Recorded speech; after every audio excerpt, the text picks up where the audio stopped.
মৌলির মিথ্যে বিয়ের নাটক করলে তখন সেটা বুঝতে পেরে যায় সবাই। তখন রেগে গিয়ে মৌলির দাদু মৌলিকে কষে চড় মেরে দেয়। হ্যাঁ বন্ধুরা, এমনটাই দেখা যাবে। বিস্তারিত জানতে ভিডিওটিকে লাইক দিয়ে চ্যানেলটি সাবস্ক্রাইব করে দেখতে থাকুন। গল্পের শুরুতেই দেখা যাবে বাণী অনিরুদ্ধ সবাইকে নিয়ে ঠাকুর ঘরে আসে, আর সেখানে এসে বাণী অনিরুদ্ধ তাদের নতুন রেস্টুরেন্টের উদ্বোধনের পুজোর আয়োজন করে। সেটাও শেষ হয়ে যায়। তখন সবাই খুশিতে থাকে। তখন তানিয়া বলে ওঠে, মা মা আজকে আমার অনেক ভালো লাগছে, আমাদের নতুন রেস্টুরেন্ট হবে আজকে। আজকে আমার অনেক খুশি খুশি লাগছে। তখনই অন্তরা অনেকগুলো বেলুন নিয়ে আসে, আর সেটা উড়িয়ে দিয়ে বলে যে আজকে যে বেলুনটা উড়িয়ে দিলাম বৌদি আর দাদার যেন সেরকম আকাশ ছোঁয়া স্বপ্ন পূরণ হয়। কথাটা শুনে অনিরুদ্ধ বাণী সবাই খুশি হয়। এরপরে অনিরুদ্ধ বাণীকে দেখিয়ে দেয় যে দেখতে পাচ্ছ কত দূর উড়ে যাচ্ছে। তখনই বাণী বলে, হ্যাঁ হ্যাঁ মিস্টার চ্যাটার্জি, আমার অনেক ভালো লাগছে যে আপনি আজকে এত বড় একটা দায়িত্ব পেয়েছেন, এত বড় একটা কাজ করতে পেরেছেন। তখনই অনিরুদ্ধ বলে, বাণী এই সবকিছু আমি তোমার জন্যই পেয়েছি। তুমি আমার পাশে ছিলে, তুমি আমাকে সাহায্য করেছিলে বলে আজকে আমি এত দূর অবধি যেতে পেরেছি বাণী। তখন বাণী বলে, আপনি ভুল বললেন মিস্টার চ্যাটার্জি, এটা আপনার যোগ্যতা, এটা আপনি যোগ্যতায় প্রমাণ করে দিয়েছেন যে আপনি কতদূর সবকিছু পারেন।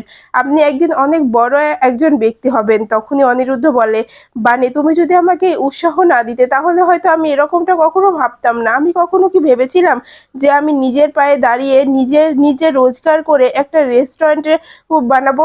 সেটা কখনোই আমি আমি ভাবিনি। কিন্তু শুধু তোমার জন্য, তোমার তোমার সঙ্গ থেকে আমি এই সবকিছু উৎসাহ পেয়ে আজকে এতদূর অবধি আসতে পেরেছি। তখনই বাণী বলে, মিস্টার চ্যাটার্জি, আপনি একদিন অনেক বড় বড় মানুষ হতে পারবেন। আমি জানি আপনি যেভাবে সৎ হয়ে চলাফেরা করছেন সেভাবে অনেক বড় কিছু একদিন হতে পারবেন। আপনি একদম চিন্তা করবেন না। তখনই দেখা যায় যে অনিরুদ্ধ বলে ওঠে যে, বাণী এত প্রশংসা করতে হবে না।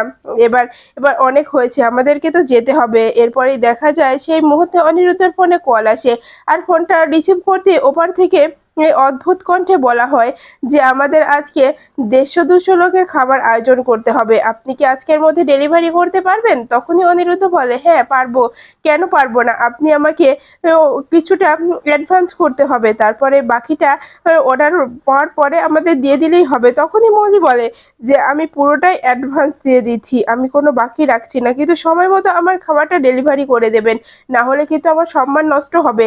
এরপরে অনিরুদ্ধ বলে, আপনি একদম চিন্তা করবেন না, আপনার ঠিক সময় মতো খাবার ডেলিভারি হয়ে যাবে, কিন্তু আপনি অ্যাড্রেসটা দেবেন প্লিজ। তখনই মৌলি বলে যে অ্যাড্রেসটা সময় মতো দিয়ে দেবো, এখন অ্যাড্রেস দিতে পারবো না, এখন আমি রাখছি, আপনি খাবারটা তৈরি করুন তারপরে আমি অ্যাড্রেস পাঠিয়ে দেবো। এরপরেই দেখা যায় যে তখনই বাণী বলে, মিস্টার চ্যাটার্জি দেখেছেন আজকে আমাদের এত বড় একটা পুজো হলো, এত বড় একটা কাজ করতে পারলাম, রেস্টুরেন্টের উদ্বোধনের কাছে পুজো করতে পারলাম, আবার আজকে এত বড় একটা অর্ডার পেয়েছেন, আজকের দিনটা অনেক শুভ। এরপরে অন্যদিকে দেখা যায় যে বিদ্যুতের মা থানায় আসে, অফিসারকে বলে, অফিসার আমি আমার ছেলে বিদ্যুৎ ঘোষের সঙ্গে দেখা করতে চাই। তখনই অফিসার বলে, হ্যাঁ অবশ্যই দেখা করাবো আপনাকে, আপনি আসুন আমার সঙ্গে।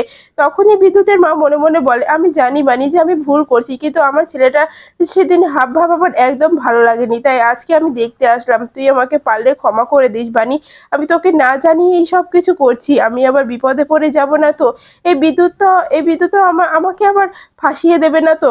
কিন্তু সেদিনের কথাগুলো মনে হলো যে বিদ্যুৎ ভালো হয়ে গেছে।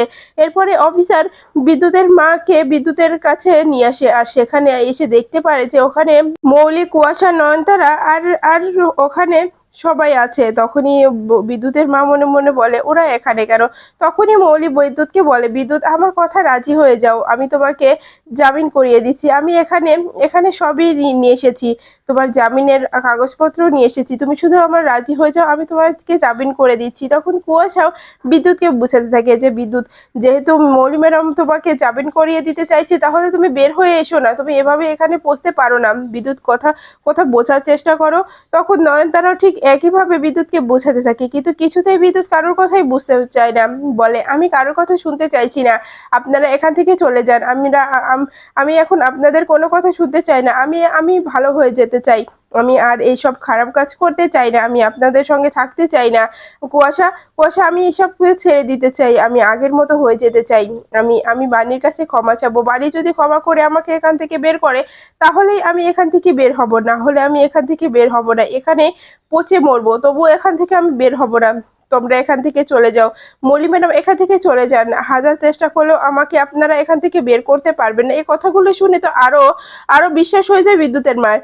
বিদ্যুতের মা বলে ওঠে যে বিদ্যুৎ এটা কি বলছে, ওরা যেহেতু তোকে জামিন করাতে চাইছে তাহলে তুই জামিন নিয়ে বের হয়ে আয় না। এভাবে এভাবে এভাবে না করছিস কেন, এভাবে না বলিস না বাবা, বের হয়ে আয়।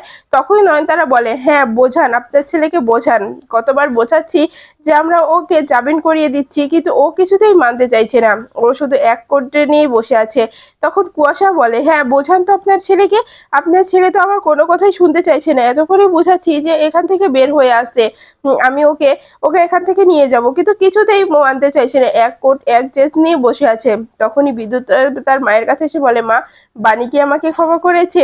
বাণী আমাকে ক্ষমা না করা পর্যন্ত আমি এখান থেকে বের হব না, আর জামিনও আমি করাতে চাই না। বাণী যদি আমাকে ক্ষমা করে এখান থেকে জামিন করিয়ে নেয় তাহলে আমি জামিন জামিন হয়ে বের হব, না হলে আমি এখান থেকে জামিন হয়ে বের হব না মা, একটা কথা মাথায় রেখো। এরপরে দেখা যায় বান্টি বলে এত বড় সুযোগ হাতছাড়া করো না বিদ্যুৎ। তখনই বিদ্যুৎ বলে একদম চুপ করে থাকো, তোমরা কেউ কথা বলো না, আমি তো বলেছি। মা, মা আমি এখান থেকে চলে যাও, আমি একাই থাকতে চাই, আমাকে একা ছেড়ে দাও, তোমরা সবাই চলে যাও, কারোর সঙ্গে কথা বলতে চাই না। এইসব কথা শুনে বিদ্যুতের মায়ের চোখে জল চলে আসে আর মনে মনে ভাবে সেটা তাহলে সত্যিই ভালো হয়ে গেছে। কিন্তু বাড়ি তো কোনো কথাই শুনতে চাইছে না, বাড়ি কিছুই বুঝতে পারছে না।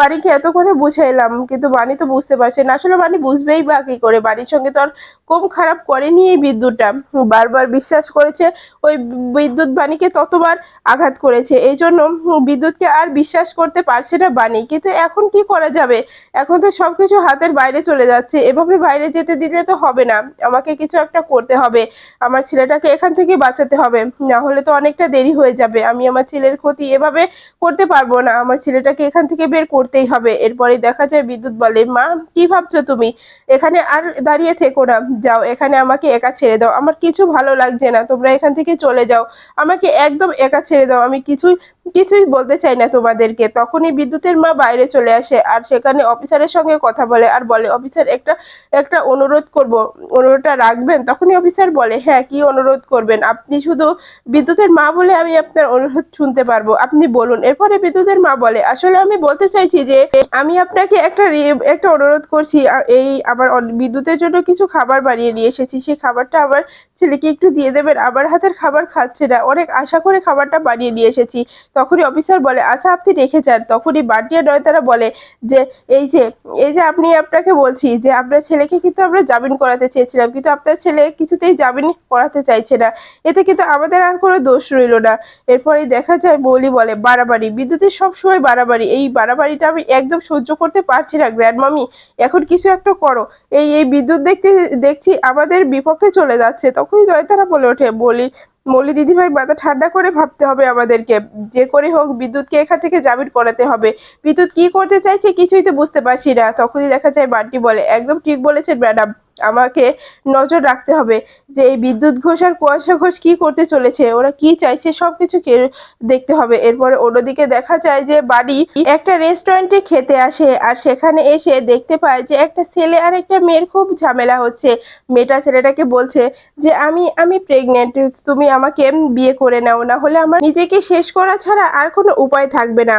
তখনই ছেলেটি বলে ওঠে বলছি তো এখন এসব বিয়ে টিয়ে হবে না, তোমার কি মনে হয় আমি তোমাকে এখন বিয়ে করব না? আমি এখন তোমাকে বিয়ে করব না, আমি তোমাকে টাকা দিচ্ছি, এই টাকাগুলি নিয়ে গিয়ে যাও এই বাচ্চাটা নষ্ট করে দাও, এই বাচ্চাটা তোমাকে রাখতে হবে না। তখনই মেয়েটি খুব কান্না করতে থাকে আর বলে দেখো আমি তোমাকে বিশ্বাস করেছিলাম, আমি তোমাকে বিশ্বাস করে আমার সমস্ত ভালোবাসা দিয়েছি, তার প্রতিদানে তুমি এরকমটা আমার সঙ্গে করো না।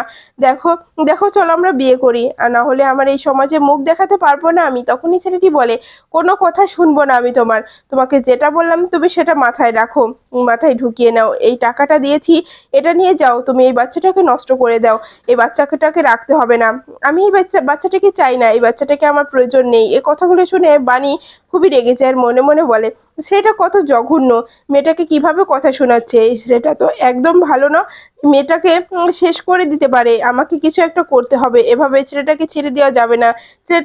ছেলেটা খুব বাড়াবাড়ি করছে। এরপরে দেখা যায় ছেলেটা এক পর্যায়ে মেয়েটাকে কষে চড় মারে, তো মেয়েটা পড়ে যায়। তখন বাণী আরো রেগে যায় আর ছেলেটি তখন বলে যে আমি তোকে আর একবার সাবধান করে দিচ্ছি, আমার সঙ্গে আর যোগাযোগ করার কথা মাথাতে আনবি না, আমি তোর সঙ্গে আর কোনো যোগাযোগ রাখতে চাই না।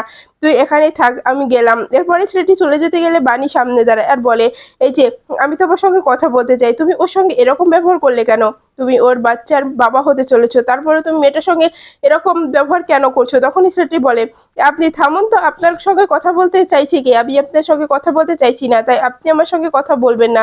এই বলে ছেলেটি চলে গেলে তখনই বাণী খুব চিন্তায় থাকে। আর তখনই অনিরুদ্ধ এসে বলে, কি হয়েছে বাণী, কি ভাবছো তুমি? তখনই বাণী সব কথা অনিরুদ্ধকে বলে যে এইসব কিছু ভাবতে হবে না, এসব কিছু মাথা থেকে বের করে দাও। অন্যদিকে দেখা যায় যে মৌলি তার এঙ্গেজমেন্টের জন্য সব অ্যারেঞ্জমেন্ট করে নেয়।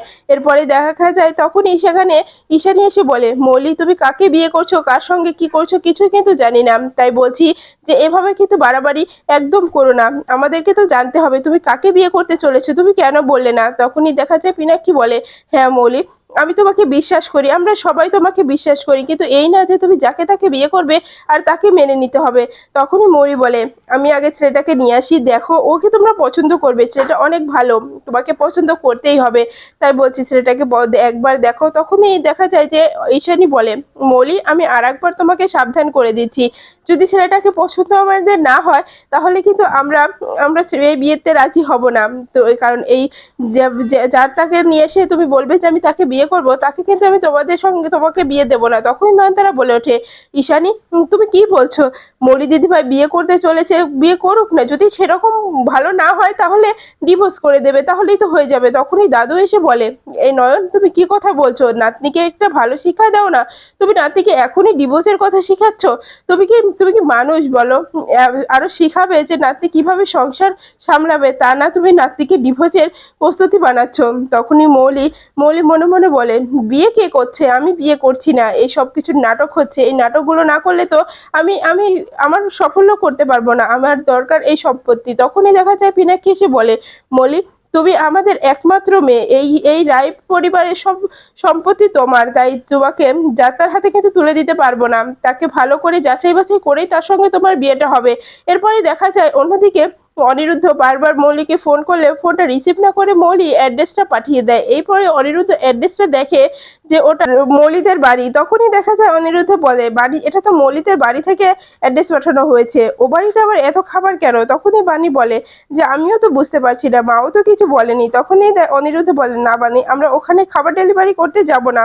তখনই বাণী বলে, দেখুন মিস্টার চ্যাটার্জি, আমাদের তো খাবার ডেলিভারি করতে যেতেই হবে, কারণ আমরা অর্ডারটা নিয়েছি, আমরা এই এটা করতে পারি না, এত খাবার নষ্ট করতে পারবো না। তখনই অনিরুদ্ধ বলে, এই খাবার যেভাবে হোক বিক্রি হয়ে যাবে, কিন্তু ও বাড়িতে যেতে চাই না বাণী। তখনই বাণী বলে, অনিরুদ্ধ বাবু, আমরা আমরা তো একটা কাজে যাচ্ছি, আমরা তো ওদের বাড়িতে খেতে যাচ্ছি না, তাই আমাদের কাজটা আমাদের করতে হবে, ওদের সঙ্গে আমাদের যতই ঝামেলা থাকুক না কেন, কিন্তু কাজকে নিয়ে কোনো ঝামেলা যদি না হয় সেই ব্যবস্থা করতে হবে। এরপরে অন্যদিকে দেখা যায় যে মৌলির দাদু মৌলিকে বলে, মৌলি একটা কথা বলছি, মাথায় রেখো, তুমি যাকে নিয়ে এসছো তাকে আমরা দেখবো, শুনবো, তাকে যাচাই করব, তারপরে তোমার সঙ্গে তার বিয়ে দেবো, তার আগে কিন্তু তোমাকে তার সঙ্গে বিয়ে দেব না। তাই বলছি যে এমন কাউকে নিয়ে এসে হাসার পাত্র করে তুলো না, তাতে আমাদের সম্মান নষ্ট হয়। তখনই মৌলি বলে, দাদু দাদু দাদাই, আমি আমি এ বাড়ির মেয়ে, আমি খুব ভালো করে জানি এ বাড়ির সম্মান কিভাবে রাখতে হবে, তাই দাদাই তুমি এতটা ভেবো না। এরপরে অন্যদিকে দেখা যায় যে অনিরুদ্ধ বাণীকে বলে, তাহলে তুমি যাবেই বাণী? তখনই বাণী বলে, হ্যাঁ হ্যাঁ মিস্টার চ্যাটার্জি, আমি যেতে চাই, ও বাড়িতে এই খাবার ডেলিভারি করতে চাই, কারণ এত খাবার নষ্ট আমি করতে পারবো না। আমরা নতুন যে কাজটা হাতে নিয়েছি সেটা আমাদের সাফল্য করতে হবে, যত বাধা আসুক সবকিছু করতে পারবো। এরপরে অনিরুদ্ধ বলে, যদি আমাদের কোনোভাবে ফাঁসাতে চায়? তখনই বাণী বলে, পারবে না, আমরা তার জালে কখনোই পা দেবো না, তাহলে ফাঁসবো কি করে? এরপরে দেখা যায় অনিরুদ্ধ আর বাণী খাবার ডেলিভারি করতে চলে আসে মৌলিদের বাড়িতে। এরপরে খাবার সার্ভ করতে থাকে বাণী আর অনিরুদ্ধ। আর খাবার খাবার সার্ভ করতে করতে তখনই দেখতে পায় যে মৌলির বিয়ের সাজে বসে আছে। তখনই বাণী বলে, অনিরুদ্ধ বাবু, মৌলি ম্যাডাম আজকে ওভাবে সেজে আছে কেন? তখনই অনিরুদ্ধ বলে, বুঝতে পারছি না, মনে হচ্ছে আজকে কোনো অনুষ্ঠান। মৌলির মৌলির বিয়ে কি হতে পারে? না না, বিয়ে কি করে হবে? তাহলে হয়তো এঙ্গেজমেন্ট হতে পারে। তখনই বাণী বলে যে ভালোই তো হবে, এঙ্গেজমেন্টে করে বিয়েটা করে নিক না। মৌলি ম্যাডাম অনেক অনেক দিনই তো বসে আছে, এবার বিয়ে করে যদি সংসারী হয়ে যায় তাহলে তো ভালোই হবে। তখনই সেখানে ঈশানী চলে আসে আর বলে, বাণী, অনিরুদ্ধ তোমরা এখানে? আমি ভাবতে পারিনি। এবার একটু নিশ্চিন্ত হতে পারলাম। কারণ যখন মৌলি বলেছিল আমি দায়িত্ব নিচ্ছি, তখন অনেকটা চিন্তায় ছিলাম, ভয়ে ছিলাম। কিন্তু তোমাদেরকে দেখে এখন সে চিন্তা ভয় দূর হয়ে গেছে। তোমরা এসেছো, এখন আর আমার কোনো চিন্তা নেই। তোমাদের হাতের খাবার খেয়ে কেউ আমাদের নিন্দে বা অপমান করতে পারবে না। তখনই বাণী বলে, মা, মা মৌলি দিদিমণির কি হচ্ছে এখানে? তখনই ঈশানী বলে, মৌলির আজকে এঙ্গেজমেন্টের কথা হচ্ছে। আসলে ছেলেটাকে আমরা দেখিনি, এখনো ছেলেটাকে আমাদের সঙ্গে পরিচয় করায়নি। এই প্রথম ছেলেটাকে আমরা দেখব। হ্যাঁ, বিয়ে পরের কথা। যদি ছেলেটাকে আমাদের পছন্দ না হয় তাহলে এই বিয়েটা এখানেই ক্যান্সেল হয়ে যাবে, সে কথা বলা হয়েছে। তখনই বাণী মনে মনে বলেন যে যাক, মৌলি দিদিমণি এতদিন পরে যেহেতু বিয়ের কথা মাথায় এনেছে, বিয়েটা হয়ে গেলে মৌলি দিদিমণির জন্য ভালো হবে। বিয়েটা করে নিক, তার জন্য এটাই মঙ্গলের